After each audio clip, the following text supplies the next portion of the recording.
దేనికి సిద్ధం? మళ్ళీ బీజేపీకి గులాంగిరి చేయడానికి మీరు సిద్ధమా? మళ్ళీ బీజేపీ పార్టీకి మీరు లొంగిపోవడానికి సిద్ధమా? దేనికి సిద్ధం? మళ్ళీ 11 లక్షల కోట్ల అప్పు చేయడానికి సిద్ధమా? మళ్ళీ రాష్ట్రాన్ని మొత్తం నాశనం చేయడానికి సిద్ధమా? మెగా డిఎస్సి 23,000 ఉద్యోగాలు ఇస్తామన్నారు, మళ్ళీ దగా డిఎస్సి ఇచ్చారే, మళ్ళీ ఇంకో దగా డిఎస్సి ఇవ్వడానికి సిద్ధమా? దేనికి సిద్ధమన్నా? రైతులను మళ్ళీ ముంచడానికి సిద్ధమా? మద్యపాన నిషేధం అన్నారే, మళ్ళీ ప్రజలను ఆడవాళ్ళని ముంచడానికి సిద్ధమా? దేనికి సిద్ధమన్నా? సిద్ధమా? మేము కూడా సిద్ధం, మేము కూడా సిద్ధం, మేము కూడా సిద్ధం. మిమ్మల్ని గద్దె దించడానికి మేము సిద్ధం, మిమ్మల్ని గద్దె దించడానికి ప్రజలందరూ సిద్ధం. ఏమన్నా సిద్ధమా? వైసీపీ అధికారంలోంచి దిగిపోవాలి సిద్ధమా?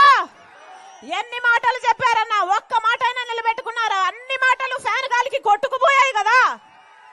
ఒక్క మాట అయినా నిలబెట్టుకున్నాడా జగన్మోహన్ రెడ్డి గారు? 3,000 కోట్లతో ధర స్థిరీకరణ నిధి ఏర్పాటు చేస్తానన్నాడు. 3,000 కోట్లతో ధర స్థిరీకరణ నిధి ఏర్పాటు చేస్తే పత్తికి ఎంత రేటు పలకాలి? కనీసం మద్దతు ధర ఉందా? కనీసం డ్రిప్ వేసుకుందామంటే డ్రిప్ కు సబ్సిడీ ఉందా? కనీసం పంట నష్టపోతే పంట నష్టపరిహారం ఉందా? ఇదా రాజశేఖర రెడ్డి గారి వారసులు చేసేది? వీళ్ళ రాజశేఖర రెడ్డి గారి ఆశయాలను నిలబెట్టేది? ఒక్కసారి ఆలోచన చేయండి.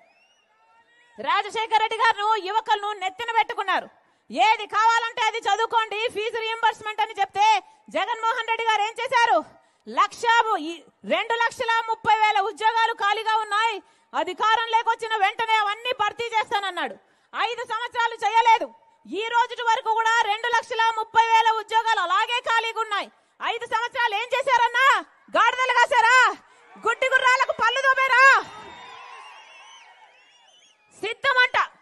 మళ్ళీ యువకులను మోసం చేయడానికి సిద్ధమంట. మోసపోవడానికి మీరు సిద్ధమా? 23,000 ఉద్యోగాలతో డిఎస్సి వేస్తానన్నాడు. మరి సిగ్గు లేకుండా 6,000తో ఉద్యోగాలు దగా డిఎస్సి ఎందుకు వేస్తున్నట్టు జగన్మోహన్ రెడ్డి గారు? వీళ్ళేనా రాజశేఖర రెడ్డి గారి ఆశయాలను నిలబెట్టేది? రాజశేఖర రెడ్డి గారు మాటిస్తే మడమ తప్పనివాడు. పూర్తి మద్యపాన నిషేధం చేస్తానన్నాడా లేదా జగన్మోహన్ రెడ్డి గారు? పూర్తి మద్యపాన నిషేధం చేయకపోతే అసలు ఓట్లే అడగనన్నాడా లేదా జగన్మోహన్ రెడ్డి గారు? మేనిఫెస్టోలో పెడుతున్నాను,